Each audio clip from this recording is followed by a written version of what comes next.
G Telugu news morning debate. నేను Sunitha. MLC కవిత దారెటు, ఆమె రాజకీయ అడుగులు ఎటువైపు, ఇదే ఇప్పుడు హాట్ టాపిక్ గా మారింది. చిట్ చాట్ లో కేసీఆర్ తప్ప తనకు ఎవరూ లీడర్ లేరన్న కవిత కొత్త పార్టీ దిశగా సంకేతం ఇచ్చారు. కవిత కమెంట్లపై కారు పార్టీ నేతలు సైలెంట్ గా ఉండగా బీఆర్ఎస్ మూడు ముక్కలవుతుందని అటు బీజేపీ, కాంగ్రెస్ చెబుతున్నాయి. చిట్ చాట్ లో కాదు, మాట్లాడితేనే చర్యలు తీసుకునే అవకాశం ఉందని కొందరు గులాబీ లీడర్స్ కమెంట్స్ చేశారు. మరోవైపు జాగృతి సంఘాలతో దూకుడు పెంచిన కవిత మంచిర్యాల జిల్లాలో పర్యటిస్తున్నారు. నేరుగా కవిత మీడియాతో మాట్లాడే అవకాశం ఉందని తెలుస్తోంది. అసలు కవిత నెక్స్ట్ టార్గెట్ ఏంటి? కొత్త పార్టీ పెట్టడం ఖాయమా? కవిత పార్టీ పెడితే బీఆర్ఎస్ యాక్షన్ ఎలా ఉండబోతోంది? ఇదే ఇప్పుడు డిస్కస్ చేయబోతున్నాం. ఇవాల్టి డిస్కషన్స్ లో మనతో పాటు పార్టిసిపేట్ చేస్తున్నారు రాజకీయ విశ్లేషకులు నర్ర విజయ్ కుమార్ గారు, అండ్ అదేవిధంగా బీఆర్ఎస్ నుంచి జాగృతి శివశంకర్ గారు, కాంగ్రెస్ నుంచి మానవతరాయ్ గారు. అందరికీ గుడ్ మార్నింగ్ అండి. Good morning madam. ముందుగా మానవతరాయ్ గారు మీతో స్టార్ట్ చేద్దాం. సో ఏదైతే అటు బీజేపీ అదేవిధంగా కాంగ్రెస్ కూడా ఎప్పటి నుంచో చెప్తుంది ఖచ్చితంగా బీఆర్ఎస్ మూడు ముక్కలు అవుతుంది అంటూ కూడా కామెంట్లు చేస్తున్నారు. ఇప్పుడు పరిస్థితి చూస్తుంటే కూడా అటు ఎమ్మెల్సీ కవిత మీడియా పాయింట్ లో చిట్ చాట్ లో కూడా ఎలాంటి కమెంట్స్ చేస్తారో కూడా చూస్తున్నాం. నాకు లీడర్ కేసీఆర్ఏ, ఎవరు కారు అన్న కమెంట్స్ ని ఏ రకంగా చూస్తున్నారు? ఇప్పుడు బీఆర్ఎస్ లో భూకంపం పుట్టింది, అగ్నిపర్వతం బద్దలైంది, 4 ముక్కలు కాబోతుంది. ఒక ముక్క కవిత, హరీష్ రావు, కేటీఆర్, కేసీఆర్. ఇది ఏది ఏమైనా ఎటు చూసినా, ఏ కోణంలో చూసినా ఇది బీఆర్ఎస్ పార్టీ తీవ్ర నష్టాన్ని కలిగించింది. ఈ పరిస్థితుల్లో బీఆర్ఎస్ పార్టీ కోలుకోలేని స్థితిలో, పార్లమెంట్ ఎన్నికల తర్వాత ఓటమిలో కోలుకోలేని స్థితిలో ఉన్న సమయంలో కవిత గారు తిరుగుబాటు జెండా ఎగరవేశారు. దీన్ని ఎగరవేశారా? ఇది ఏ తగాదాలు, ఆస్తి తగాదాలా, లేకపోతే రాజకీయ వారసత్వ తగాదాలా? నాకెవరూ లీడర్ లేరు, మా కేసీఆరే నాకు లీడరు అని అంటే వాళ్ళ అన్నని విభేదిస్తున్నారా, కేటీఆర్ గారిని విభేదిస్తున్నారా అనేది స్పష్టంగా అర్థమవుతుంది.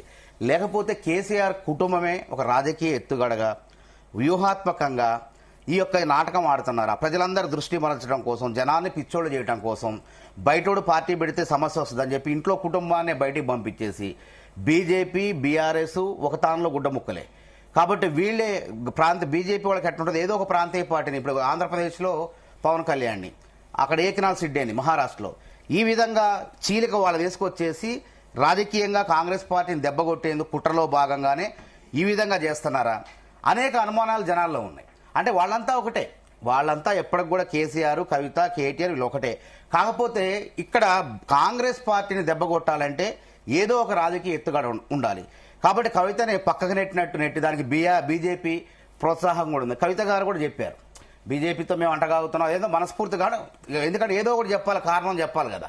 బయటికి రావాలంటే బీజేపీతో పొత్తు, విలీనం అని చెప్పి బయటికి వెళ్ళగొట్టే విధంగా ప్రయత్నాలు జరుగుతాయి. అందుకే మేమేమంటున్నామంటే కవిత గారు బయటికి రావడం వెనుక అది సాహసిద్ధమా, కృత్రిమమా, ఏదేమైనట్టు అది బీజేపీ, బీఆర్ఎస్ బాణమా, ఏదేమైనప్పటికీ ఇక్కడ బీఆర్ఎస్ పార్టీకి బీటల వారిని, కాళేశ్వరం ప్రాజెక్టు కుంగినట్టు బీఆర్ఎస్ పార్టీ అసలు కుంగిపోయింది, మళ్ళా కోలుకోవటం కష్టమని చెప్తాను. అందుకే నేనేమంటున్నాను, కవిత గారు మీ నాయన గారి మీద ప్రేమ ఉంది, మీరేమంటున్నారు ఆయన చుట్టూ 4 దెయ్యాలు ఉన్నాయంటున్నారు.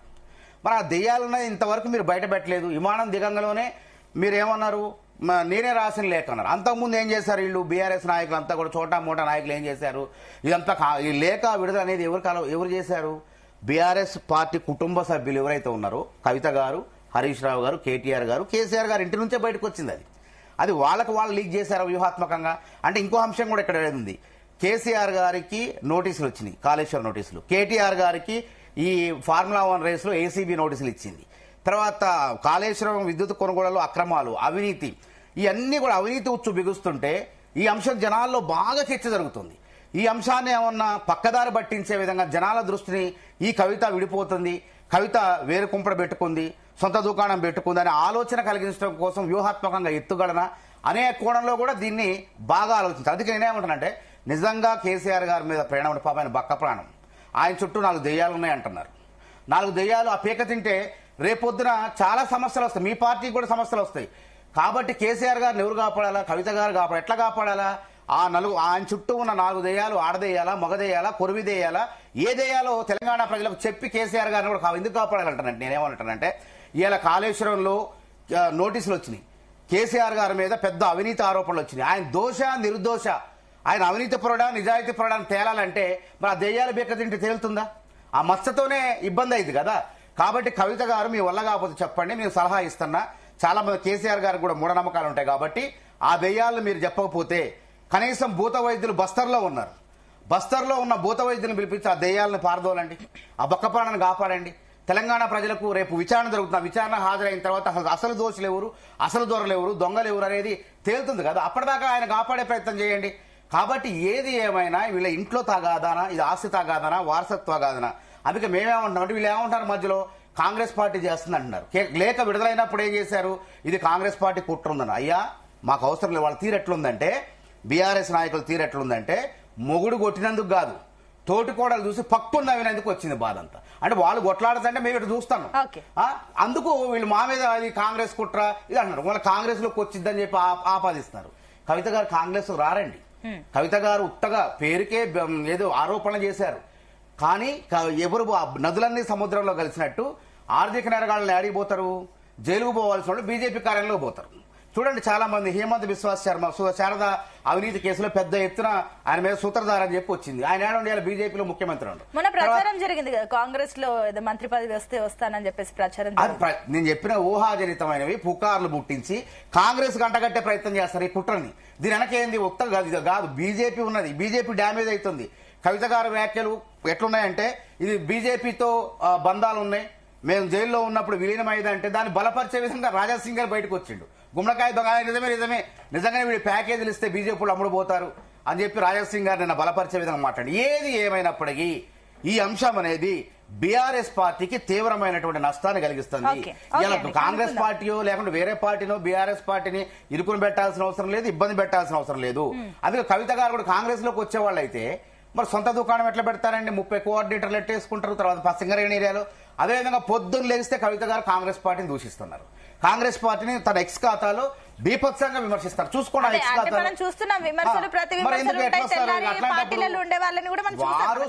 ఎందుకంటే బీజేపీ నాయకులే చెప్తున్నారు. అసలు ఈ అంశాన్ని బయట తీసుకొచ్చింది మొదట బీజేపీ నాయకులు మహేశ్వర్ రెడ్డి గారు తీసుకొచ్చారు. ఆ తర్వాత ఆయన పేరు ఎంవీఎస్ ప్రభాకర్ రావు గారు లీకులు ఇచ్చారు. ఆ తర్వాత ఏమైంది, మన ఎంపీ రఘునందన్ రావు గారు 2వ తారీఖు పార్టీ పెడతారని చెప్తాడు. అంటే వాళ్ళు ఒకటొక తానులో గుడ్డ ముక్కలు కాబట్టి అక్కడ జరిగే వ్యవహారాలు ముందుగా వాళ్ళు పసిగడుతున్నారు, ఆ అంశాలను బయట పెడతారు. ఇంకోటి లీకులు అన్నారు కదా, లీకులు చేయటం బీఆర్ఎస్ ప్రభుత్వానికి గతంలో ప్రభుత్వానికి అలవాటు. వాళ్ళు ప్రశ్నాపత్రాలు లీకులు చేసి అలవాట్లు ఆడిపోద్ది, బుద్ధి ఆడిపోదు. కాబట్టి ప్రతిపక్షంలో ఉన్నప్పుడు ఏం లీక్ చేయాలి అర్థం కాక కవిత గారు లేఖ దొరికింది ప్రశ్నాపత్రం లాంటిది అని చెప్పి దాన్ని కూడా లీక్ చేసినట్టు జనాలు చర్చించుకుంటున్నారు. కానీ ముందు అది ఎక్కడ ఏ మీడియాలో వచ్చిందో కూడా తెలుసు. ఏ మీడియాలో వచ్చినా లీక్ ఎట్లా అవుతుంది అంటారా? ఇప్పుడు ఇంటి గుట్టు ఎవరికి తెలుసు, పెరుమాళ్ళకి ఇరక అంటారు ఇంటి గుట్టు. ఇప్పుడు ఆ ఇంటి గుట్టు ఎట్లా వచ్చింది? వాళ్ళకే వాళ్ళు కవిత గారు విమానం ఎక్కేటప్పుడు లేఖ బయటకు వచ్చింది. విమానం ఇప్పుడు కవిత దాని గురించి లేక ఎవరు బయట పెట్టారనేదే కదా ప్రశ్న. ఓకే, కనుక్కుందాం ఒకసారి. మన శివశంకర్ గారు కూడా ఉన్నారు, ఆయన వర్షన్ కూడా విందాం. శివశంకర్ గారు గుడ్ మార్నింగ్ అండి. Good morning madam. S Shivashankar గారు ఏం చెప్తారు? అటు లేక బయటికి వచ్చినప్పటి నుంచి రకరకాల అందరికీ చాలా ఏదైతే ఊహాగానాలు లేవనెత్తేసి వదిలేస్తున్నారు కవిత, ఎమ్మెల్సీ కవిత. ఒక క్లారిటీ సగం ఇస్తూ వదిలేస్తున్నారు. సో మీరు పూర్తి క్లారిటీ ఇవ్వండి, ఏం చెప్తారు? నిజంగానే ఇప్పుడు మళ్ళీ జాగృతి యాక్టివ్ కాబోతుందని చెప్పేసి అంటున్నారు, ఉద్యమాలు స్టార్ట్ అవబోతున్నాయని చెప్తున్నారు. ఏంటి లీడర్ కేసీఆర్ గాని మిగిలిన వారు కారు అన్నట్టుగా కమెంట్లని ఏం చెప్తారు దీనికి? చాలా స్పష్టంగా మనం ఆలోచించుకోవాలి. లేఖ సారాంశంలో లేఖ ఆనాడు కవితమ్మ గారు ఏదైతే గత 2006 నుంచి కూడా జాగృతి సంస్థను స్థాపించి ముందుకు పోతున్నది. దాంట్లో భాగంగా ఈ రోజు కాదు, ప్రజా సమస్యల మీద ప్రజాక్షేత్రంలో తను ఎప్పుడు నిత్యం పోరాడుతూనే ఉంది.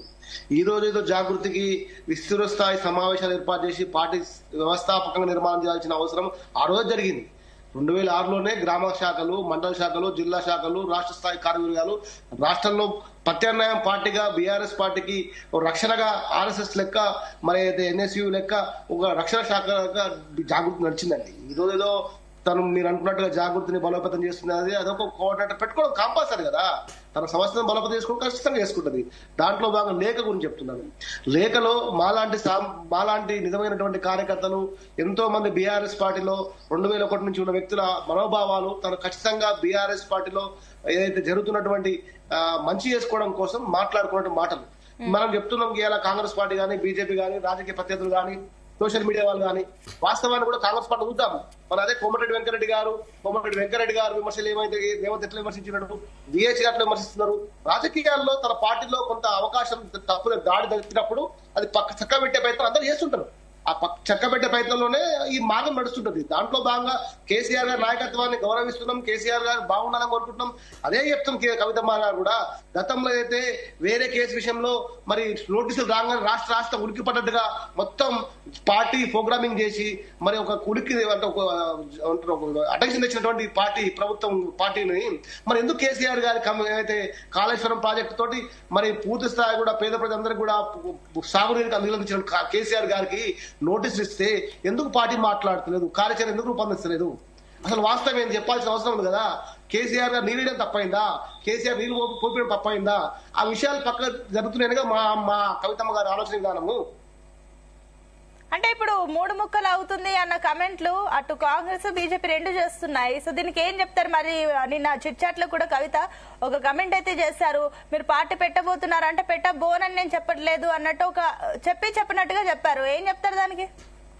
దూడం జీకమని బరందనం అంటారమ్మా. కాంగ్రెస్ పార్టీకి ఇలా బీజేపీకి కొంతమంది నాయకులకు వాళ్ళ అవసరం కోసం పార్టీ చీలితే బాగుంటుంది అభిప్రాయం ప్రజలకు పంపిస్తారు తప్ప కవిత గారికి ఎందుకు ఉంటుంది? కవిత గారు కేసీఆర్ మా నాయకుడు అంటుంది. కవిత గారు ఖచ్చితంగా తెలంగాణ జాగృతి సంస్థ బీఆర్ఎస్ పార్టీ సొంత పార్టీగా భావిస్తుంది. ఆమె కూడా పార్టీ కోసం కన్నగల కష్టపడ్డది. గత 15-20 సంవత్సరాలుగా పార్టీ ఎన్నో ఉద్యమాలు చేసింది. ఆమె కంట్రిబ్యూషన్ పార్టీలో ఉంది. పార్టీ ఎందుకు బయటకు వద్దండి? ఎందుకు ఆలోచన వస్తుంది పార్టీ బయటకు వద్దని చెప్పేసి? అంటే ఇప్పుడు ఎమ్మెల్సీ కవిత చేసిన కమెంట్స్ అవి ఆమె వ్యక్తిగతంగా చేస్తుందా, లేదంటే కొందరు కార్యకర్తలు బీఆర్ఎస్ కార్యకర్తల అభిప్రాయాన్ని ఆమె చెప్తుందా?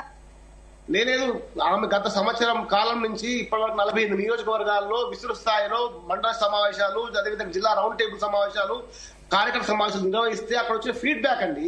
ప్రజలు ఏం కోరుకుంటున్నారు, సామాన్యులు మనం ఏ విధంగా విఫలం అయినాం, ఎందుకు ఓడిపోగలిగినాం, ఎక్కడ ఏ సెక్టార్ లో ఓటమి జరిగింది, ఎక్కడ మనం విస్మరించినాం, ఎవరిని మనం దూరం చేసుకున్నాం అనే విషయాన్ని మనం తెలుసుకొని అదందరినీ కూడా దగ్గర చేసుకోవడం, వాళ్ళతో మాట్లాడడం, బీసీలతోటి సామాన్య కులాలు లేనిటువంటి వ్యక్తులతో అందరితో కూడా గౌరవించుకోవడం, అలా జరిగిన అన్యాయాన్ని మనం రేపు రాబోయే రోజుల్లో మేము కాపాడుతామని చెప్పి భరోసా ఇచ్చి తిరుగుతున్నటువంటి నాయకురాలు కవితమ్మ గారమ్మ. ఓకే అండి. ఎస్ విజయ్ గారు, గుడ్ మార్నింగ్ అండి. గుడ్ మార్నింగ్, చెప్పండి. ఎస్ విజయ్ గారు, సో పరిస్థితి చూస్తున్నాం, లేఖ బయటకు వచ్చినప్పటి నుంచి రకరకాలుగా చర్చలు ఎన్నో వస్తున్నాయి. కొత్త పార్టీ అంటున్నారు, అప్పుడే రకరకాల అంశాలు మనం చర్చించుకుంటున్నాం కూడా ఎమ్మెల్సీ కవిత గురించి ప్రత్యేకించి. అయితే ఇప్పుడున్న పరిస్థితి గురించి, అంటే ఇప్పుడు సహజంగా ఆస్తి తగాదాల గురించి మాట్లాడారంటే అది తమ హక్కు, ఓకే. కానీ బీఆర్ఎస్ పార్టీ విధి విధానాలపైనే ఎమ్మెల్సీ కవిత వేలెత్తి చూపారు. నిన్న చిట్చాట్లో కూడా ఆ రకంగా బీఆర్ఎస్ విధి విధానాల గురించి కొన్ని లోపాలు ఉన్నాయంటూ కూడా మాట్లాడడం అయితే జరిగింది. సో ఏం చెప్తారు దీనిపైన మీ విశ్లేషణ? అంటే ఇది అధికారం కోసమా, లేదంటే ఆత్మ గౌరవం కోసం మాట్లాడుతున్నారా, ఏమనుకోవచ్చు? చూడండి, రాజకీయ పార్టీలలో ఈ మధ్య కాలంలో ప్రతి రాజకీయ పార్టీలలో ఇట్లాంటి సంఘటనలు జరుగుతున్నాయి. ఇటు కాంగ్రెస్ అధికారంలో ఉన్నాయి, అదేవిధంగా పార్టీలో కూడా నేషనల్ లెవెల్ నుంచి శశి థరూర్ కాంచి మొదలు పెట్టుకుంటే ఇక్కడ ఉన్న రేవంత్ రెడ్డి వరకు కాంగ్రెస్ పార్టీలో రకరకాల చర్చలు, లేఖలు రాస్తున్నారు. వీళ్ళు ఇచ్చిన పేర్లను కూడా బీజేపీ తిరస్కరిస్తే శశి థరూర్ లాంటి అయినా ఎలాంటి లేదు, అది విదేశాలకు వెళ్ళిపోయారు. పార్టీ పాలసీకి విరుద్ధంగా వెళ్ళిపోయినా ఎలాంటి పరిస్థితి లేదు. ఇక్కడ ఉన్నటువంటి రేవంత్ రెడ్డి గారికి సంబంధించినటువంటి అంశం కాంగ్రెస్ పార్టీలో, అదేవిధంగా బీజేపీలో రాజాసింగ్ నిరంతరం విమర్శలు చేస్తూనే ఉన్నారు. రాజాసింగ్ సంబంధించినటువంటి బీజేపీలో ఆ రకంగా ప్రాంతీయ పార్టీగా ఉన్నటువంటి ఇతర దేశంలో ఇతర రాష్ట్రాల్లో ఉన్నటువంటి ప్రాంతీయ పార్టీలకు సంబంధించినటువంటి డిఎంకే, స్టాలిన్, అలగిరి, అదేవిధంగా అంత కరుణానిధి, వీళ్ళ కుటుంబంలో జరిగినటువంటి సంఘటనలు దేశవ్యాప్తంగా ప్రతి రాజకీయ పార్టీలోనూ రకరకాల సంఘటనలు అంతర్గతంగా ప్రజాస్వామ్యం కోసం కావచ్చు, అంతర్గతంగా ఉన్నటువంటి కొన్ని సంఘటనలు జరుగుతూ ఉన్నటువంటి పరిణామం. అందులో భాగంగా బీఆర్ఎస్ లో కూడా ఇప్పుడు కవిత గారు పార్టీకి సంబంధించినటువంటి అంశాలను కొన్ని లేవనెత్తడం జరిగింది, లేఖ రూపంలో కావచ్చు, ఇంకో ముందు ఉన్నటువంటి అంశం. ఈ అంశం పైన లేఖకు సంబంధించినటువంటి అంశం కావచ్చు, నిన్న తాజాగా చేసినటువంటి అంశం కావచ్చు, ఇది ఒక సాధారణ రాజకీయ పార్టీలలో జరిగేటువంటి అంశం కిందనే చూడాల్సినటువంటి అవసరం ఉంది. ఎందుకంటే దేశవ్యాప్తంగా ప్రస్తుత రాజకీయ పార్టీలలో ఇలాంటి సంఘటనలే జరుగుతున్నాయి దేశవ్యాప్తంగా. ఇప్పుడు అఖిలేష్ యాదవ్ ఉత్తరప్రదేశ్ లో చూసుకున్నా, బీజేపీలో చూసుకున్నా, ఇట్లా ఆ రకమైనటువంటి ఇన్సిడెంట్ గానే చూడాల్సినటువంటి అవసరం ఉంటది తెలంగాణకు సంబంధించినటువంటి వరకు. ఎందుకంటే ఇప్పుడు తెలంగాణ వరకు ఏంటంటే బీఆర్ఎస్ సంబంధించినటువంటి అంశంలో గత 25 సంవత్సరాలుగా ప్రజల్లో పాతుకుపోయినటువంటి పార్టీగా ఉన్నది. ఓడిపోయి ఒకవేళ ఇప్పుడు ఎంపీలు రాలేదు, ఎంపీలు మిగతా ఎమ్మెల్యేలున్నా ప్రతిపక్షంగా బీఆర్ఎస్ ఉన్నది. ఇక్కడ కాంగ్రెస్ బీజేపీ రెండు అధికార పార్టీలు అయినప్పటికీ బీజేపీ కూడా అధికార పార్టీ కిందనే లెక్క సెంట్రల్ లో ఉన్నది. కాంగ్రెస్ రాష్ట్రంలో అధికారంలో ఉన్నటువంటి పార్టీ. రెండు అధికార పార్టీలకు ప్రత్యామ్నాయం గట్టిగా బీఆర్ఎస్ పార్టీ ఎమ్మెల్యేలతో కావచ్చు, ఎంపీలు లేకపోవచ్చు, ఎంపీలు ఉన్నట్టు ఎమ్మెల్యేలతో ఉండి నిరంతరం ప్రజల ఇష్యూస్ మీద నిరంతరం లేవనెత్తున్నటువంటి పార్టీగా ఉన్నది. పార్టీకి అధ్యక్షుని కూతురైనటువంటి నేపథ్యంలో ఈ సంఘటనకు కొంచెం అధిక ఇంపార్టెన్స్ వచ్చినటువంటి అంశం కిందనే చూడాలి. ఎందుకంటే బీఆర్ఎస్ కు గతంలో కూడా ఇట్లాంటి సంఘటనలు జరిగినటువంటి ఉన్నాయి. అది ఫస్ట్ పార్టీ పెట్టినటువంటి కొత్త ఇన్నయ్య గారు లాంటి వాళ్ళు ఉండే, వాళ్ళు వెళ్ళిపోయినటువంటి సందర్భంలో ఇట్లాంటి అంశాలు చర్చకు వచ్చినటువంటి ఉన్నది. ఆ తర్వాత నరేందర్ గారు రకరకాల అంశాలను బీఆర్ఎస్ పార్టీ కూడా చూసినటువంటి అంశం ఉంది. ఇది విత్ ఇన్ ద పార్టీకి సంబంధించి ప్లస్ పార్టీ అధ్యక్షురాలు కూతురు అయినటువంటి సందర్భంగా కొంచెం ఇంట్రెస్టింగ్ గా జరుగుతున్నటువంటి చర్చ కిందనే చూడాల్సినటువంటి అవసరం ఉంది. అది అంతే తప్ప దానికి సంబంధించి ప్రతి రాజకీయ పార్టీలో ఉండేటువంటి అంశం కిందనే ఇట్లాంటి అంశాలు ప్రతి రాజకీయ పార్టీలో ఉంటున్నాయి. అందులో భాగంగానే ఇది చూడాల్సినటువంటి ప్రతి రాజకీయ పార్టీ కూడా టైం డిసైడ్ చేస్తుంటది. ఇప్పుడు ఏదైనా కాలమే కదా, కాలమే దానికి సంబంధించినటువంటి అంశాలన్నిటి కూడా సాల్వ్ చేసుకుంటా పోయే అవకాశం కనిపిస్తుంది. అంటే ఇప్పుడు జాగృతి కూడా మళ్ళీ యాక్టివ్ కాబోతున్నట్లుగా హింట్ ఇచ్చారు. సో ఏం చెప్తారు? జాగృతికి సంబంధించి కమిటీలు వేసుకుంటున్నారు సంబంధించినటువంటిది. ఈ కమిటీలు కొన్ని సింగరేణి కమిటీలు, కొంతమంది కన్వీనర్, కొంతమంది ఇవన్నీ ఆ పార్టీకి గతంలో జాగృతి ఉన్నటువంటి నేపథ్యంలో గత కొంతకాలం ఉండే ఇప్పుడు కమిటీలు వేసుకుంటున్నటువంటిది. దీనికి సంబంధించి కూడా ఇక మొత్తం పార్టీ పరంగా నెక్స్ట్ కాలమే ఇటువంటి అంశాలన్నిటికి కూడా టైమే దానికి డిసైడ్ చేసుకునే అవకాశం కనిపిస్తుంటది. టైమే సమాధానం చెప్తుంది ఏ పార్టీకైనా. ఇప్పుడు కాంగ్రెస్ పార్టీ కూడా శశి థరూర్ది కూడా ఇంతవరకు నిర్ణయం తీసుకోలేదు, దానికి కూడా టైమే డిసైడ్ చేస్తుంది. రేవంత్ రెడ్డికి సంబంధించినటువంటి అంశము అపాయింట్మెంట్ ఇస్తలేరు, అపాయింట్మెంట్ దానికి సంబంధించి కూడా టైం డిసైడ్ చేస్తుంది. ప్రతి దానికి ఆ రాజకీయ పార్టీలలో ఏదున్నా దీనికి సంబంధించిన కాలానుగుణంగా ఆయా రాజకీయ పార్టీలు నిర్ణయం తీసుకుంటాయా, వాళ్ళు వ్యక్తులుగా నిర్ణయం తీసుకుంటారా అనేది టైం డిసైడ్ చేసి టైం ప్రకారమే నడుస్తుంది తప్ప ఇది ఊహించి ఇట్లా జరుగుతుంది అట్లా జరుగుతుంది అనేది మాత్రం చెప్పడం అనేది కష్టంగానే ఉంటుంది. ఓకే అండి, మళ్ళీ వస్తాను. ఎస్ మానవతరాయ్ గారు సబ్మిషన్ మెన్షన్ చేశారు. ఇప్పుడు కాంగ్రెస్ పార్టీలో అట్లుంది, ఆ పార్టీలో ఇట్లుందని సమర్థించుకోవటం కాదు. ఒక క్రమశిక్షణ గల పార్టీ. కేసీఆర్ని ఎవరు ఎదిరించరు. ఎదిరిస్తే ఆలేంద్రకు పట్టిన గతే పడుతుంది, ఈటల రాజేంద్రకు పట్టిన గతే పడుతుంది. ఎన్నయ్య, తర్వాత దిలీప్ కుమారు, ఇంకా చెప్పుకుంటూ పోతే చాంతానంత రిస్తు రవీంద్ర నాయక్ లాంటి వాళ్ళకు బట్టే గతి పడుతుందని చెప్పి మనకు ముందు సూచనలు ఉన్నాయి, సంకేతాలు ఉన్నాయి. మరి కవిత గారు ఇంత నష్టపరుస్తున్న పార్టీకి కనీసం సంజయ్ షీరా మా పార్టీలో నిజంగానే శశిధరూర్ గారు పార్టీకి వ్యతిరేకంగా మాట్లాడలే. బీజేపీ ప్రభుత్వంలో వాళ్ళు ఇచ్చిన కమిటీల్లో వెళ్ళిపోతున్నారు. కాంగ్రెస్ నాయకత్వాన్ని కానీ కాంగ్రెస్ పార్టీని కానీ ఎక్కడ కూడా విమర్శించలే. అదేవిధంగా ఒకవేళ మొన్న సునీతారావు గారు మా దగ్గర ధర్నా చేశారు. ధర్నా చేస్తే సంజయ్ షీ ఎందుకు ఇట్లా చేసినావు అని చెప్పి పార్టీ అడుగుతుంది. ఆనవాయితీ జాతీయ పార్టీల్లో కొత్త ఏం కాదు. గతంలో మీరు మా గోతికాడు నక్కల లెక్క గాంధీ భవన్ గేటు ముందు కెమెరాలు పెట్టి ఇంత జరిగితే చిలవల పలవాలు చేసి ఇంకేముంది కాంగ్రెస్ పార్టీ ఖతమైంది, వాళ్ళే కొట్టుకున్న అధికారం రాదు అని చెప్పి ప్రచారం చేశారు. కానీ ఈరోజు ఆ పని చేస్తున్నాం మేము. మీలాంటి వాళ్ళు చర్చలు పెడితే ఎందుకంటే ఇది ఇంటి వ్యవహారం కాదు, బయటకు వచ్చేసింది. ఇప్పుడు ఇంట్లో వ్యవహారం వీధిలోకి వచ్చింది, వాళ్ళే తెచ్చుకున్నారు దాన్ని.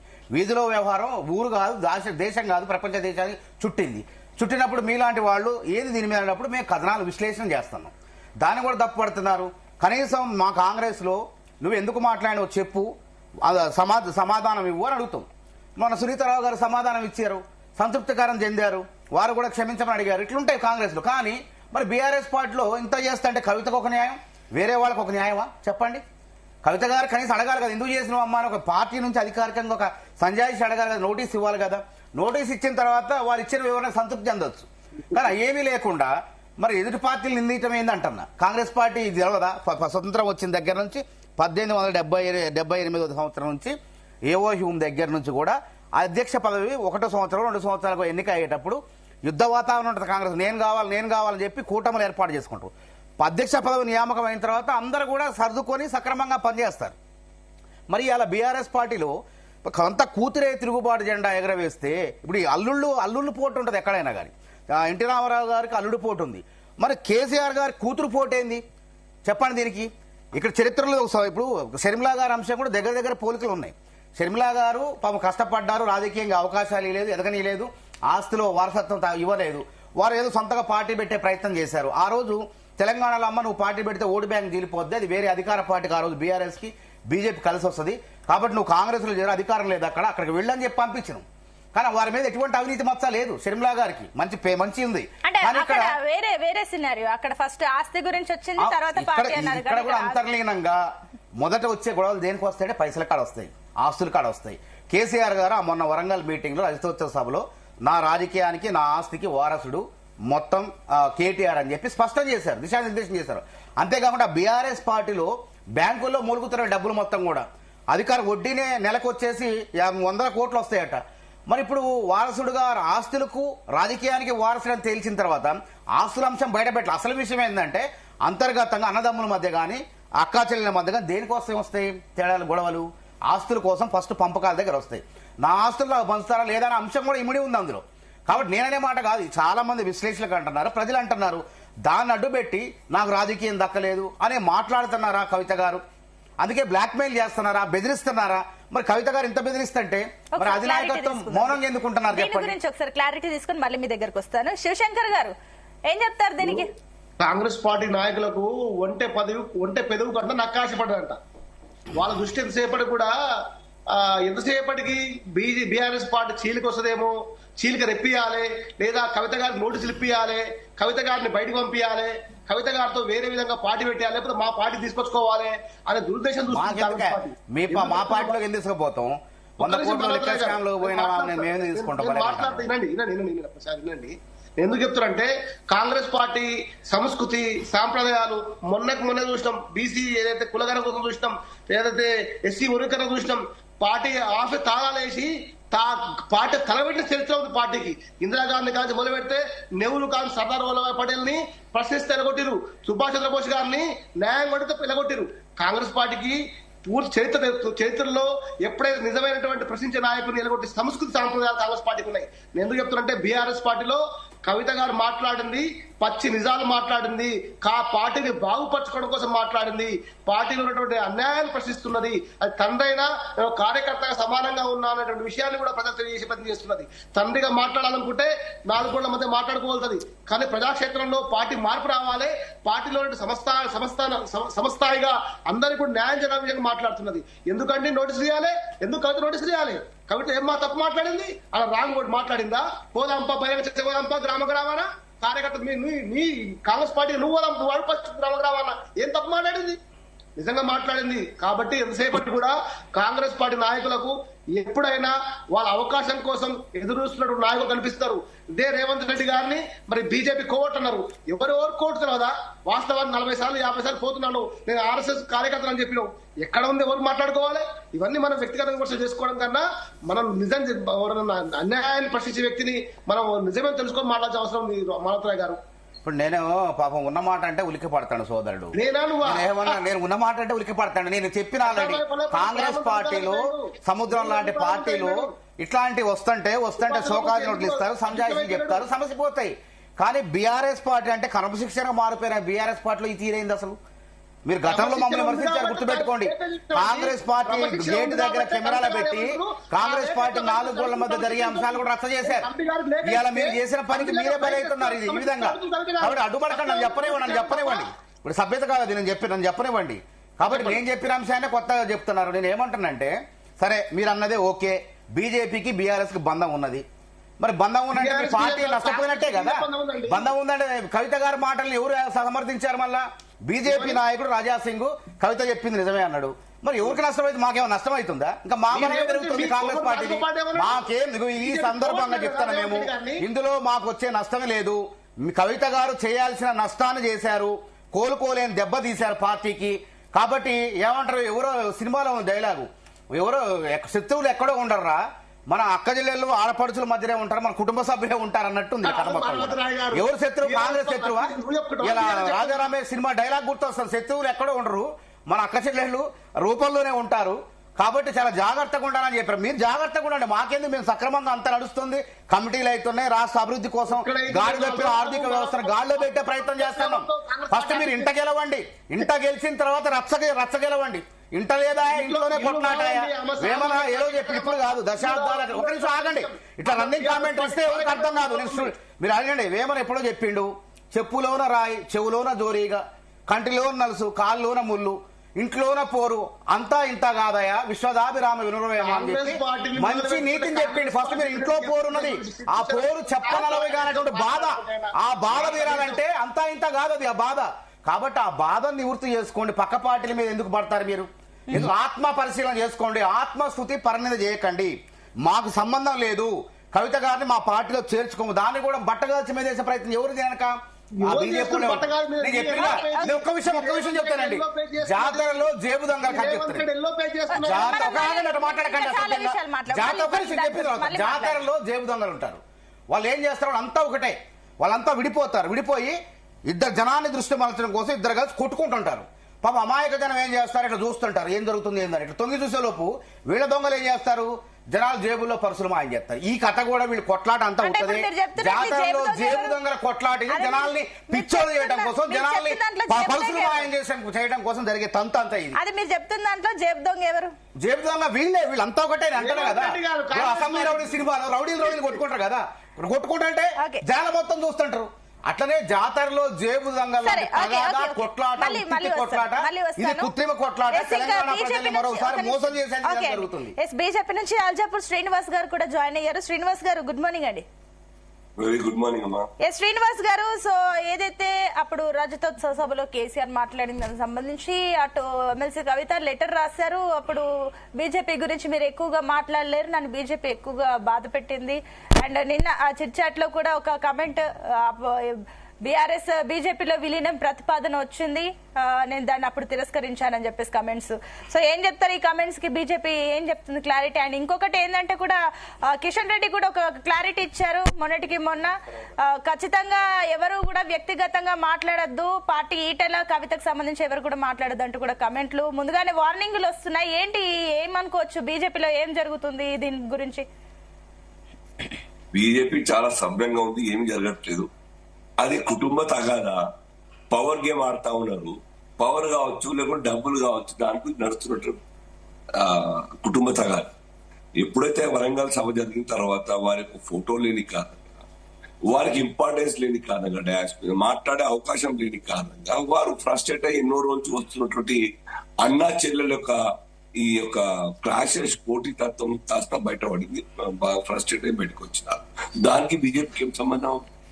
BJP such a great party, national పార్టీగా ఈ దేశం మొత్తంలో సక్సెస్ఫుల్ గా ఎక్కడ కలహాలు లేకుండా గ్రూపులు లేకుండా నడుస్తున్నటువంటి పార్టీ, ఆదర్శంగా. మీరు మైనస్ బీజేపీ, ఈవెన్ నేషనల్ పార్టీగా కాంగ్రెస్ పార్టీ, నేషనల్ పార్టీస్ గా ఉన్నటువంటి కమ్యూనిస్ట్ పార్టీలు, ఆల్ అదర్ రీజనల్ పార్టీస్ అన్ని కూడాను చీలికలైనవి.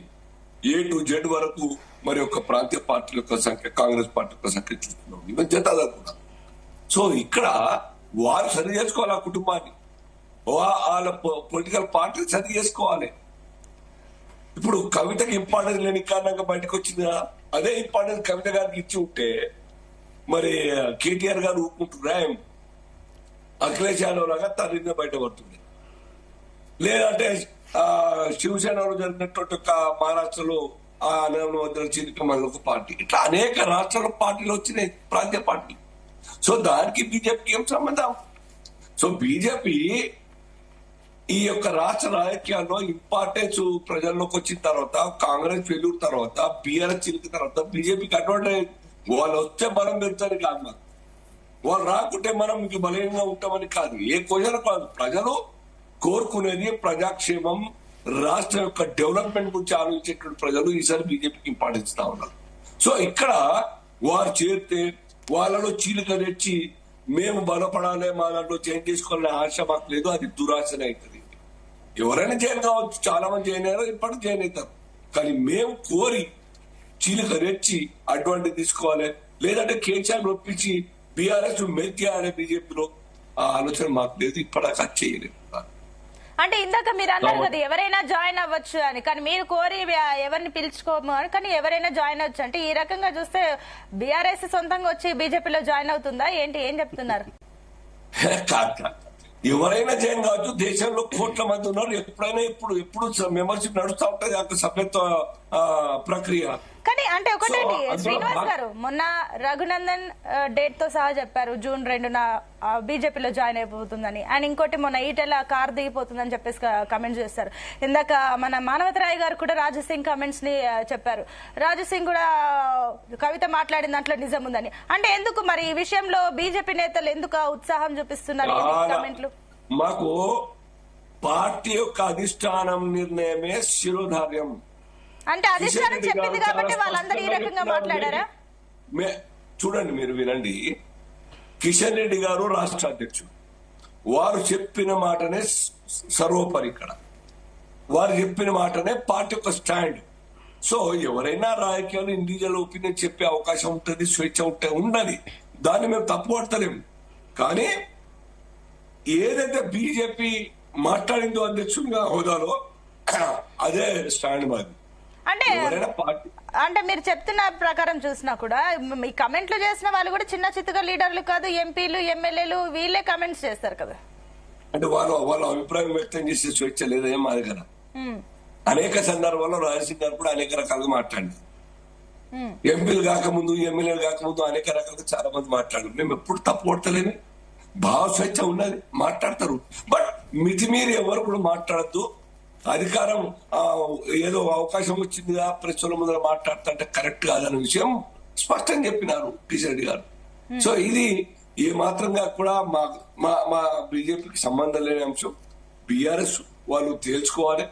అన్నా చెల్లెల మధ్య కొట్లాటకు మరి అవకాశం ఇవ్వకుండా కేసీఆర్ గారు మొత్తంగా కూడా ఇనిషియేటివ్ తీసుకొని కూర్చోబెట్టుకోవాలి తప్ప పంతాలకు పోయి కొట్టుకొని మీరు బలప్రయోగం చేసుకుని వర్తిస్తే మాత్రం అది వాళ్ళ దురదృష్టంగా భావించవచ్చు. అనేక ప్రాంతీయ పార్టీ కొరాప్షన్ వాళ్ళ యొక్క ఐడియాలజీ లేని కారణంగా, లేకుంటే కార్యదక్షత లేని కారణంగా, పార్టీని ఒకే తాటిపై నడిపే దక్షత లేని కారణంగా పార్టీలకు అటువంటి పార్టీలకు ప్రజలు యాక్సెప్టెన్స్ ఇచ్చిన ఒకసారి 2 సార్లు తర్వాత కొలాప్స్ అయినటువంటి పార్టీలు అనేకంగా ఉన్నాయి. సో ఇది కూడా అంతే. సిద్ధాంతం లేదు, పనిచేసే విధానం ఈ యొక్క టిఆర్ఎస్ లేదు, నాకు కమిటీలు లేవు, సిస్టమ్ లేదు, మీటింగ్లు లేవు, ఏమి ఉండదే. అటువంటి పార్టీ ఎట్లా ఉండే పవర్ గేమ్ తప్ప కుటుంబం మీద. సో ఇది కుటుంబ తగాదు తప్ప ఆ పార్టీ కూడా కుటుంబ పార్టీ అనుకుంటా ఉంటారు. డెమోక్రటిక్ సిస్టమ్ నడిచే పొలిటికల్ పార్టీ కాదు. కాబట్టి వాళ్ళు ఏమైనా పార్టీ యొక్క రాజ్యాంగాన్ని మరి ఇంకొకసారి రీథింక్ చేయాలి, ఏం చేయాలి, ఇంత రివైజ్ చేయాల్సిన, అమెండ్మెంట్ చేయాల్సిన పని విధానంలో మార్పు తీసుకురావాల్సిన అవసరం ఉందని భావిస్తే ఇమీడియట్ గా కేసీఆర్ గారు మాట్లాడారు. ఓకే అండి, విజయ్ గారు ఏం చెప్తారు? అదే మేడం, ఇప్పుడు అన్ని పార్టీలలో ఇంటర్నల్ గా ఏదో రకంగా కొన్ని సమస్యలు ఉంటాయి. సమస్యలు ఉండవని కాదు. ఇప్పుడు బీజేపీ ఉన్నది, బీజేపీలో ఎందుకు లేవు? రాజస్థాన్ లో వసుంధర రాజకు వాళ్ళకు ఎన్నిసార్లు పంచాయతీలు అయినాయి. ఇప్పుడు రాజాసింగ్ కు లక్ష్మణ్ ఉన్నప్పుడు పంచాయతీ, రాజాసింగ్ వీళ్ళు కిషన్ రెడ్డి ఉన్నప్పుడు రోజు కిషన్ రెడ్డి నాయకత్వం రాజాసింగ్ యాక్సెప్ట్ చేయట్లేదు. బీజేపీలో ఉన్నది, కాంగ్రెస్ లో ఉన్నది. ఇవి పార్టీ అంతర్గత విషయాలకు వచ్చినటువంటి సందర్భం. ప్రతి రాజకీయ పార్టీలలో కొంత సమయం అయినటువంటి నేపథ్యంలో కొన్ని అంతర్గత అసంతృప్తులు ఉంటాయి. అంతర్గతంగా కొన్ని పవర్ కోసం కావచ్చు, ఇంకో రకంగా కావచ్చు, తన అసంతృప్తులను ఇట్లా ఆవేదనను ఇట్లా బయట పెడుతున్నటువంటి సందర్భం కనిపిస్తుంటది. ఒక్కోసారి హైకమాండ్ కూడా కాంగ్రెస్ పార్టీ ఉంది, శశి థరూర్ది ఇప్పుడున్న సమయంలో నిర్ణయం తీసుకోలేని పరిస్థితి. ఎందుకంటే శశి థరూర్ మీద ఏమాత్రం ఇప్పుడు ఆయన సస్పెన్షన్ చేసి ఏది చేసినా దేశం కోసం ఇంత పని చేస్తుంటే కాంగ్రెస్ పార్టీ ఇట్లా తీసుకుంటుందని రాజకీయంగా వాళ్ళకి ఇబ్బందులు వచ్చే అవకాశం ఉంటుంది. ప్రతి రాజకీయ పార్టీ ఓ రకమైనటువంటి ఇట్లాంటి అంతర్గతంగా వచ్చినట్టు కొన్ని ఇంటర్నల్ గా సెటిల్ చేసుకుంటారు, కొన్ని బహిరంగంగా వస్తాయి. వచ్చిన తర్వాత సెటిల్ చేసుకునే అవకాశం కూడా ఉంటుంది. ఇక ఆ తర్వాత కూడా సెటిల్ కాకపోతే ఎవరి దారాలు చూసుకుంటున్నటువంటి సందర్భాలు కూడా రాజకీయ పార్టీలలో ఉన్నాయి. అంటే ఒకటి విజయ్ గారు, ఇక్కడ ఒక చిన్న డౌట్ వస్తుంది. అంటే ఇప్పుడు ఏదైతే లేఖ బయటకు వచ్చిన తర్వాత చీలికలు జరుగుతాయన్న అంశం ఏదైతే వచ్చిందో అది అందరూ చర్చించుకుంటున్న విషయమే. కాంగ్రెస్ అయితే ఖచ్చితంగా మా పార్టీలోకి రాదని చెప్తున్నారు, కానీ బీజేపీ నుంచి ఆ రకంగా వినిపించట్లేదు. 3 ముక్కలు అవుతుంది అంటున్నారు, కొందరేమో కవిత చెప్పింది నిజమే అంటున్నారు. సో ఏ రకంగా చూడొచ్చు ఈ బీజేపీ రియాక్షన్స్ దీనిపైన? బీజేపీకి సంబంధించి మా పార్టీకి సంబంధం లేదనే చెప్తున్నారు కదా. బీజేపీ కోటి రాజకీయంగా చూసినట్లయితే బీఆర్ఎస్ పార్టీ బీజేపీలో విలీనం అనేది అది సాధ్యం కానటువంటి అంశం. ఎందుకంటే రాజకీయంగా కనిపిస్తున్నటువంటిది, రాజకీయంగా ఇక్కడ బలోపేతంగా ఉంటున్నటువంటి ప్రతిపక్షంగా కొట్లాడుతున్నటువంటి పార్టీగా ఉన్నది. మరోవైపు అధికార పార్టీ, రెండు అధికార పార్టీలు బీజేపీ కాంగ్రెస్, రెండు నేషనల్ పార్టీలు వాళ్ళ దృక్పథం తెలంగాణ విషయంలో రెండు నేషనల్ పార్టీలు ఒక రకంగా ఉంటాయి. ప్రాంతీయ అస్తిత్వంతో ఉన్నటువంటి బీఆర్ఎస్ పార్టీ ఒక యాంగిల్లో ఉంటుంది. ఇప్పుడు గోదావరి జలాల విషయంలో కావచ్చు, రాష్ట్రానికి అభివృద్ధికి సంబంధించినటువంటి అనేక విషయాల్లో కావచ్చు, నిధులు ఇచ్చే విషయంలో కేంద్రం ఉన్నటువంటి బీజేపీ రాష్ట్రానికి ఇవ్వడంలో వివక్షత చూపిస్తున్నటువంటి అంశంలో కావచ్చు, వాళ్ళకు ఉన్నటువంటి జాతీయ పార్టీలకు తెలంగాణ అనేది ఒక చిన్నగా కనిపిస్తుంది. అందుకే ఏ అంశం తీసుకున్నా ఒక విధానపరమైనటువంటి నిర్ణయం తీసుకున్నట్లయితే ప్రాంతీయ అస్తిత్వంతో ఉన్నటువంటి రాజకీయ పార్టీకి కొట్లాడుతున్న, ఇప్పుడు ఆల్రెడీ ఎమ్మెల్యేలు ఉన్నారు, ఉన్నటువంటి నేపథ్యంలో బీజేపీలో విలీనం అనే సమస్య అయితే ఉత్పన్నమయ్యే ప్రశ్నే కాదు, అది జరిగే అవకాశం కూడా లేనటువంటి అంశం కనిపిస్తుంది. ఎందుకంటే ఈజీగా కొట్లాడడం మీన్స్ ప్రజాస్వామ్యయుతంగా ప్రజల్లో అవేర్నెస్ తీసుకురావడానికి చేస్తున్నటువంటి ప్రయత్నాలు చేస్తున్నాయి. ఇక్కడ మూడు రాజకీయ పార్టీలు తెలంగాణ విషయానికి తీసుకున్నట్లయితే కాంగ్రెస్, బీజేపీ, బీఆర్ఎస్ మూడు రకాలుగా పోటీ పడుతున్నాయి. నా వరకు మూడు చాలా సీరియస్ గానే పోటీ పడుతున్నటువంటి పార్టీలుగా ఒకదాంతో ఒకటి మిలాఖత్ అయ్యేటువంటి పరిస్థితి 2014 నుంచి లేదు. 2014కు ముందు ఏంటంటే Congress party, TRS party Telangana కోసం కలిసినటువంటి ఎలక్షన్ లో కలిసి పోటీ చేసినటువంటి సందర్భం కూడా ఉంది. ఒకానొక సందర్భంలో బై ఎలక్షన్ లో బీఆర్ఎస్ పార్టీ కూడా బీజేపీకి సపోర్ట్ చేసినటువంటి సందర్భాలు కూడా ఉన్నాయి. అది తెలంగాణ ఉద్యమం సందర్భంలో తెలంగాణ కోసం చేసినటువంటి ఈ కొట్లాటలో జరిగినటువంటి బై ఎలక్షన్స్ వచ్చినటువంటి సందర్భంలో అది 2014 తర్వాత ఇక్కడ ఏ రాజకీయ పార్టీ అంతర్గతంగా గానీ నేను పరిశీలించినంత వరకు అంతర్గతంగా గానీ బహిరంగంగా గానీ ఎత్తులు పెట్టుకున్నటువంటి సందర్భం లేనే లేదు. అది రియల్ ఫైట్ లాగా తెలంగాణలో జరుగుతుంది. ఇక రాజకీయం కోసం కాంగ్రెస్ వాళ్ళు వీళ్ళు వాళ్ళ మీద చేసుకుంటున్నారు. కాకపోతే ఇక్కడ జరుగుతున్న పరిణామాలు ఎట్లా ఉన్నాయంటే ఇప్పుడు ప్రస్తుత పరిణామాలు కాంగ్రెస్ పార్టీ ముఖ్యమంత్రి పోయి ప్రధానమంత్రిగా ఉన్న బీజేపీ పక్కబద్ద ఆర్ఎస్ఎస్ అండ్ సైద్ధాంతిక విభేదాలు దేశంలో జరుగుతున్నటువంటి సందర్భంలో పార్టీ సిద్ధాంతానికి విరుద్ధంగానే ఇక్కడ ఉన్నటువంటి ముఖ్యమంత్రి మోడీని నిరంతరం కలుస్తూ ఒక సాగిలపడే విధంగా వ్యవహరించడం కాంగ్రెస్ పార్టీ నచ్చటం లేదు. అది కీలకమైనటువంటి పాయింట్. ఇప్పుడు తెలంగాణ రాజకీయాల్లో అది కీలకమైనటువంటి పాయింట్. ఎందుకు సిద్ధాంతపరమైనటువంటి గతంలో ఆర్ఎస్ఎస్ లో పనిచేసినటువంటి లక్షణాలు ఉన్న నేపథ్యము కేంద్రంతో రాష్ట్ర ముఖ్యమంత్రి దేశ ప్రధాని కలవద్దా ప్రధానమంత్రి అంతమంది నీతి ఆయోగులు ఎందుకు కలవలేదు? మరి అంతమంది నీతి ఆయోగ్ పోవద్దని అది చాలా సిద్ధాంతపరంగా సైద్ధాంతికంగా దేశంలో ఇప్పుడు కాంగ్రెస్ చాలా సీరియస్ ఇప్పుడు శశి థరూర్ విషయంలో కూడా అంతే. ఆయన సిద్ధాంతపరంగా దాదాపు విభేదించినట్టు తర్వాత యాక్షన్ తీసుకుంటారో ఏమో తెలియదు కానీ సిద్ధాంతపరంగా ఆయన బీజేపీతో రేవంత్ రెడ్డి కూడా సిద్ధాంతపరంగా దాదాపు విభేదించినట్టే కనిపిస్తుంది. మోడీని కలిసేయడం వేరు, అధికారికంగా నిరంతరం ఆయన కోసమే పోయి ఆ షేక్ హ్యాండ్ ఇచ్చిన ఈయన రెండు చేతులతో పట్టుకొని ఏ ముఖ్యమంత్రి కూడా రెండు చేతులతో జనరల్ కాంగ్రెస్ పార్టీ ఏ ముఖ్యమంత్రులు కూడా కాంగ్రెస్ అయిన ఇప్పుడు దేశంలో ఉన్న ఏ ముఖ్యమంత్రి బీజేపీ కావచ్చు కాంగ్రెస్ కావచ్చు ఇన్నిసార్లు ఢిల్లీకి వెళ్లి కలిసినటువంటి సందర్భం దగ్గర హర్యానా చీఫ్ మినిస్టర్ కూడా ఇన్నిసార్లు ఢిల్లీకి పోయినటువంటిది కనిపించలేదు. ఈ రకంగా ఈ రిలేషన్ పెరుగుతుంది ఉన్నటువంటి సందర్భంలో ఒక అది కాంగ్రెస్ అందుకే రాహుల్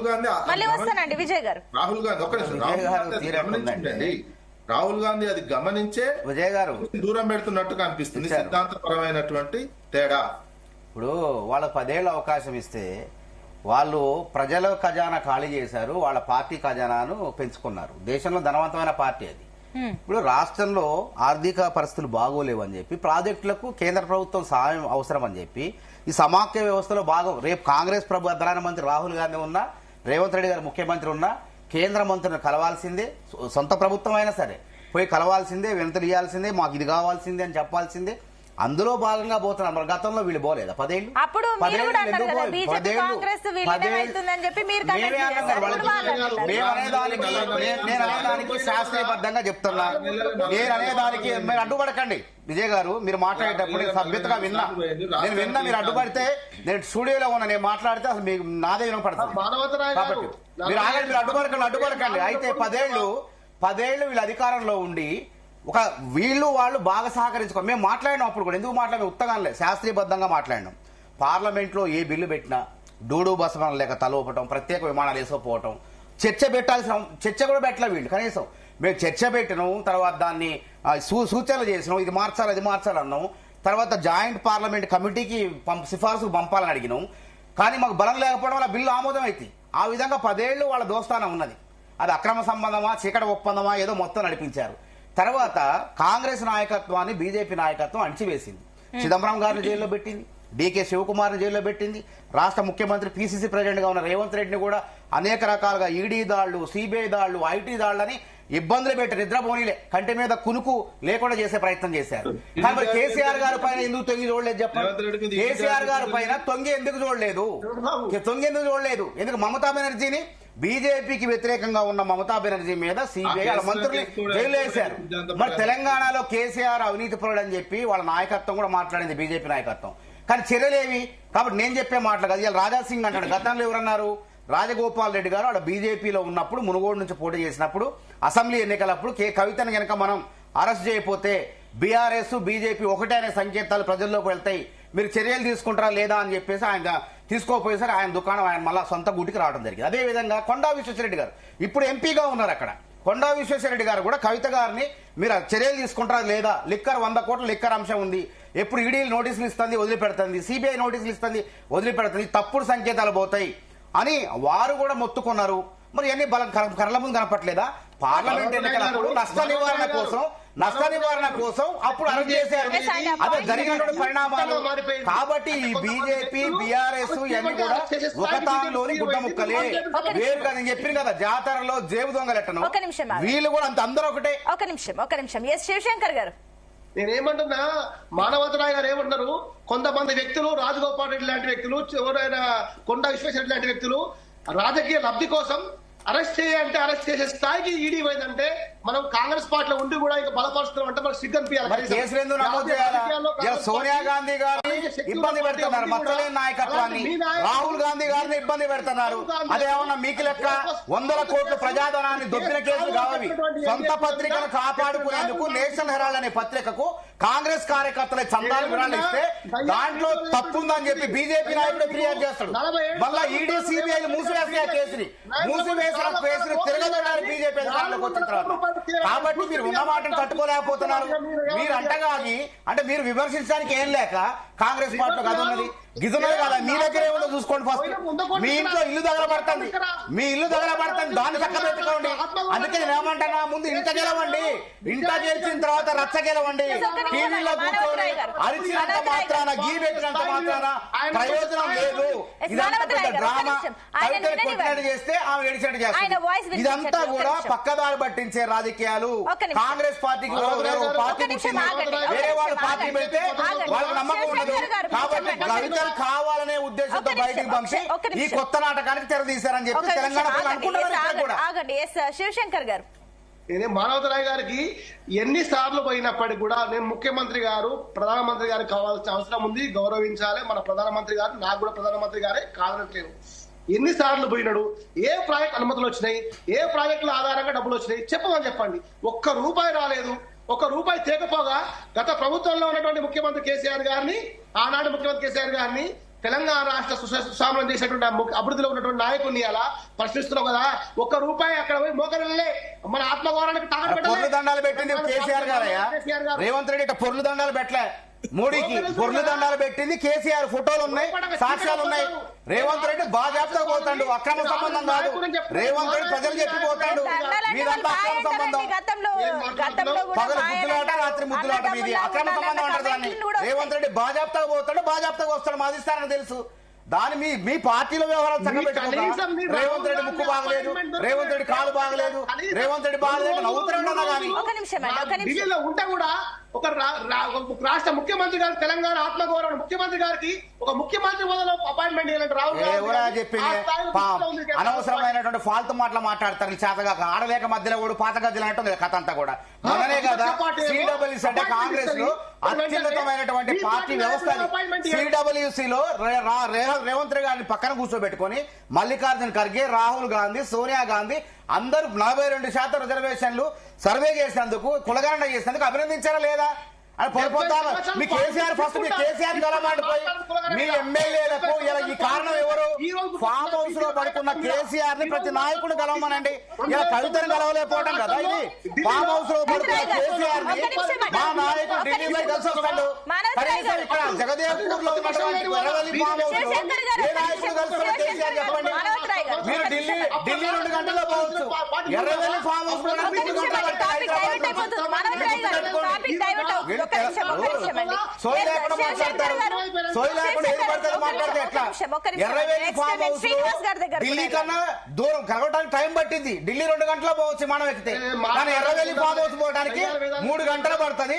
కేసీఆర్ దగ్గర పోయి దర్శనం చేయాలంటే దర్శనం అయితే కాదు. ఫస్ట్ మీ దగ్గర మీ నాయకులు చేసుకోండి. ఫస్ట్ నాయకులు కవిత గారిని గెలవమనండి, ఎమ్మెల్యేలు గెలవమనండి, మంత్రులు గెలవమనండి, ఎవరు పోయినా గెలవమనండి. ముఖ్యమంత్రిగా ఉన్నప్పుడు గెలవలేదు, అధికారం పోయిన తర్వాత ఎందుకు గెలవడు? ఈ లొల్లంతా పుట్టింది అక్కడే కదా, ఈ లొల్లి పుట్టింది అక్కడే కదా. మీరు మళ్ళీ కాంగ్రెస్ పార్టీ గురించి మాట్లాడతారు.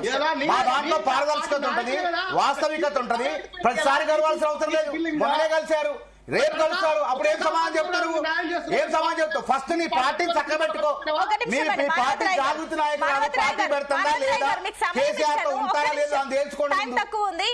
శివశంకర్ గారు మీ ఫైనల్ కమెంట్స్ ఏంటి దీనిపైన? ఇంకొకటి ఏంటంటే కూడా ఈ కేసీఆర్ చుట్టూ దయాలున్నారన్న కమెంట్ ఆయన ఇంకా నిన్నటి వరకేమో కేసీఆర్ మా లీడర్ అని చెప్పారు. సో ఏంటి అంటే మీ నేతల్లో ఒక స్పష్టత లోపించింది కాబట్టి ఈ రోజు ఇట్లాంటి అంశాలు బయటకు వస్తున్నాయి, విమర్శలు కూడా చేస్తున్నారు. సో దీనికి ఏం చెప్తారు? స్పష్టత లోపించిందా? ఒక్కటే అమ్మా, ప్రతి రాజకీయ పార్టీలో ఆత్మ విమర్శలు మరి ఏవైతే పార్టీలో కొన్ని విషయాలు అందరికి కూడా అంతర్గతంగా ఉంటాయి, ఏ పార్టీకైనా ఉంటాయి. కానీ కవిత గారు అడుగుతున్నటువంటి మాటల్లో ఆ లెటర్ లో అన్ని కూడా అక్షర సత్యాలే. ఏ ఒక్క పదం కూడా నాలాంటి సామాన్యకర్తకు వ్యతిరేకించే పదాలు కావు. ఆ పదాలను ఏమంటున్నది, నేను ఒక అధ్యక్షుడి హోదాలో నా తండ్రి గారికి తల్లిదండ్రుల లెటర్ పంపిస్తే ఆ మాటలు ఎట్లా బయటకు వచ్చినాయి, ఎవరిచ్చిర్రు, ఫస్ట్ ఆ లెటర్ బయట వ్యక్తిని చేపట్టండి అంటున్నా. ఆ మాటల్లో ఉన్నటువంటి మాటల తర్వాత అంశం. అంటే ఇంకొకటి అంటే మీరు అంటున్నారు, మీరే ఇప్పుడు ఫామ్ హౌస్ కి అంత ఈజీగా ఎవరు లోపలికి వెళ్ళలేరు పర్మిషన్ లేనిది, ఇంటి దొంగలే ఉన్నారని చెప్పేసి ఇంటి ఆడబిడ్డని అనలేక పేడ్ ఆర్టిస్టులను పెట్టి తిట్టిస్తున్నారన్న కమెంట్స్ కి ఏం చెప్తారు మరి? కేసీఆర్ గారి మహానాయకుని ఇవాళ తప్పుదో పట్టిస్తున్నటువంటి వ్యక్తులను గుర్తించండి. అధికారం దూరం అయిపోయినాం. నిన్ను కోరుకునే 60 లక్షల మంది జనాభా, 65 లక్షల జనాభా నీకు సభ్యత్వమైనటువంటి పార్టీగా తెలంగాణ రాష్ట్రంలో అత్యధిక పార్టీ గుర్తున్నది. అలాంటి పార్టీ ప్రజలు దూరం కాబోతున్నటువంటి విషయాన్ని మాలాంటి చెప్పే వ్యక్తుల మాటలు చెప్పిన మాట ఉంది. ఇదే విధంగా ఏదైనప్పటికీ కూడా రాజకీయాల్లో ఏది ఆరోపణలు పరోపణలు ఖచ్చితంగా ఉంటాయి. కానీ కాంగ్రెస్ పార్టీగా ఏం చేస్తుందంటే ఏదో ఇప్పుడు అంతర్గతం సృష్టించాలి, కేవలం కాంగ్రెస్ పార్టీ చేయాల్సిన సంక్షేమ పథకాలు చేయలేకపోయినాం, రైతు భరోసా కానీ ఎక్కడ పథకాలు అక్కడే ఆగిపోయినాయి. ఆ పథకాలన్నీ ఎంతో మాటలు ఇవాళ నీ ఇంట్లో చక్క పెట్టుకోమంటే కాంగ్రెస్ పార్టీ మరి 10 ఏళ్ళ పరిపాలించుకోలేకపోతాడు. వీళ్ళు కాంగ్రెస్ పార్టీ ఖాతకు దగ్గులు నేర్పెట్టం వీళ్ళ కథ మొత్తం చూస్తుంటే. ఫస్ట్ మీ ఇంట్లో చూడరా మీరు, మీ ఇంట్లో చూడండి. మీరు ఫస్ట్ మీ ఇంట్లో కథ చూడండి, అది చక్క పెట్టుకోండి, ఇల్లు చక్క పెట్టుకోండి. ఇల్లు చక్క పెట్టుకున్న తర్వాత కాంగ్రెస్ గురించి మాట్లాడు, పథకాల గురించి మాట్లాడు, వేరే పార్టీల గురించి మాట్లాడు. నీ ఇల్లు చక్కగా లేదా, నీ ఇల్లు చక్కగా లేదా, నువ్వు ఎదుటి గురించి ఏం మాట్లాడతావు? ఒక్క నిమిషం అండి శివశంకర్ గారు, ఒక్క నిమిషం. శ్రీనివాస్ గారు మీ ఫైనల్ కమెంట్స్ ఏంటి?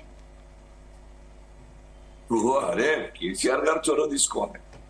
ఇంటర్నల్ డిస్ప్యూట్స్ కారణంగా పవర్ పెత్తనం కారణంగా కవిత గారు బాగా బాధతోనే ఉన్నారు. వారిని కన్సోల్ చేయాల్సినటువంటి ఒక అవసరం ఉన్నది కేసీఆర్ గారు. దానికి మన అందరినీ రుద్ది బీజేపీని బదనాం చేసి అటు కాంగ్రెస్ గురించి మాట్లాడడం, దానివల్ల వచ్చేది ఏం లేదు కేసీఆర్ గారు లేకుంటే టీఆర్ఎస్ పార్టీకో బీఆర్ఎస్ నాయకులకు. ఇప్పుడే 2 పార్టీలుగా విభజించబడ్డాయని చెప్పి ఇప్పుడు శివశంకర్ గారు మాట్లాడి బీఆర్ఎస్ బ్రాకెట్ లో కే అభ్యర్థి ప్రతినిధిగా మాట్లాడతారు. అట్లా విడిపోయినాయి ఆల్రెడీ. ఒకసారి బ్రేకేజ్ వచ్చిన తర్వాత ఎక్కడ బీఆర్ఎస్ కే, బీఆర్ఎస్ బి, బీఆర్ఎస్ టీ కాదు. నేను కేవలం కూడా స్వచ్ఛమైన బీఆర్ఎస్ నాయకులుగా మాట్లాడుతున్నా. మీరు మాట్లాడేది ప్రో కవితగా, నీ మనసులో కే అనుకుంటావా, టీ అనుకుంటావా, ఏ అనుకుంటావా, నీ ఇష్టమా. తక్కలపల్లి రవీంద్రరావు గారు ఇదే తక్కలపల్లి రవీంద్ర గారు పార్టీ ఓడిపోయినాక పార్టీ అట్లా అనేక రకాలుగా టికెట్లు మాట్లాడుకోవాలి, వ్యతిరేకంగా మాట్లాడుకోవాల్సిన విషయాలు బయటకు పీటర్ వారింది. ఎంత ప్రయత్నం చేస్తా ఆ పార్టీ ఒక తాటిపై నడిచే ఆయన మీ బాధ మా బాధ కాదు, తెలంగాణ ప్రజలకి ఎదురుస్తారంట అన్న. మీ బాధను తెలంగాణ ప్రజలు బాధ ఎందుకు చేస్తారంటన్నా? గడప దాటకూడదు, గడప దాటినాక ప్రపంచం మొత్తం చెప్పారు. మీకు లీకులు చేశారు. అందుకే అంటాను నేను, అధికారంలో ఉన్నప్పుడు ప్రశ్నాపత్రాలు లీక్ చేశారు. ఇప్పుడు లీక్ చేయడానికి ఏం లేవు కాబట్టి కేటీఆర్, కేసీఆర్, కవిత గారు లేఖను లీక్ చేశారు. ఇది అలవాటు వాళ్ళకి. ఓకే శ్రీనివాస్ గారు మీకు ప్లీజ్ కంక్లూడ్ అండి. సో ఈ పరిస్థితుల్లో మళ్ళీ రీథింక్ చేసి కేసీఆర్ గారు నేనే ఎవరు వాసన గారు నేను బతికేంతకాలం నేనే బాసి సర్వోపరి నేనే అని మాట ఇస్తే అది కుదురుతుందేమో. ఇప్పుడు లేదు కవితనే సదా వారసురాలని చెప్తే కేటీఆర్ ఒప్పుకుంటాడు. ఇమ్మీడియట్ ఆయన పైన దుకాణం పెట్టాడు. మనం ఇవన్నీ అయ్యేది కాదుగా, వాళ్ళు వాళ్ళు తెచ్చుకోవాలి కానీ మాకే వృత్తి ఏం లాభం, మాతో చర్చిస్తే ఏం లాభం చెప్పండి. ఓకే అండి. ఎస్ విజయ్ గారు, సో మీ ఫైనల్ కమెంట్స్ ఏంటి? ఎందుకంటే గతంలో బీఆర్ఎస్ పాలనలో ఉన్నప్పుడు కూడా ఎమ్మెల్సీ కవిత స్టాండ్ ఏ రకంగా ఉందో మనకు తెలుసు. జాగృతి వ్యవస్థ ఏ రకంగా దూకుడుగా ముందుకు వెళ్ళింది, బతుకమ్మ అని ఇంటర్నేషనల్ వైడియో కూడా గుర్తింపు తెచ్చుకుంది. మధ్యలో ఈ లిక్కర్ స్కామ్ వల్ల కాస్త కామ్ అయిపోయింది. బట్ ఇప్పుడు ఈ లెటర్ వల్ల చాలా విషయాలు బయటకు వస్తున్నాయి. అండ్ ఇప్పుడు ఈ ఉన్న పరిస్థితుల్లో కవిత నిజంగానే బయటకు వచ్చే ఛాన్సెస్ ఉన్నాయి. ఒకవేళ బయటకు వస్తే ఆమె ఫ్యూచర్ ఏంటి? ఇటువంటి విషయాలు రాజకీయ పార్టీల్లో కవిత గారి విషయం కావచ్చు, రేవంత్ రెడ్డి గారి విషయం కావచ్చు, ఏదైనా టైం ప్రకారం డిసైడ్ అయితాయండి. టైమే డిసైడ్ చేస్తుంది. ఇప్పుడు ఇటువంటి రేవంత్ రెడ్డి గారు బీజేపీ తోటి ఉన్నారు, ములాఖత్ అవుతున్నారు, రాహుల్ గాంధీ అపాయింట్మెంట్ ఇస్తలేరు, కార్యవర్గానికి పిసిసి అధ్యక్షుడు పెట్టిన కార్యవర్గానికి అనుమతి వస్తుంది, మంత్రివర్గానికి అనుమతి రాదు. ఇట్లాంటివన్నీ కూడా ఏంటంటే టైం డిసైడ్ చేస్తుంది. టైంతో ఇటువంటి రాజకీయాలు నిర్ణయాలు జరిగితే టైం ప్రకారం పోతుంది. ఆ టైం ప్రకారం కాలానుగుణంగా ఆయా రాజకీయ పార్టీలు నడుస్తుంటాయి.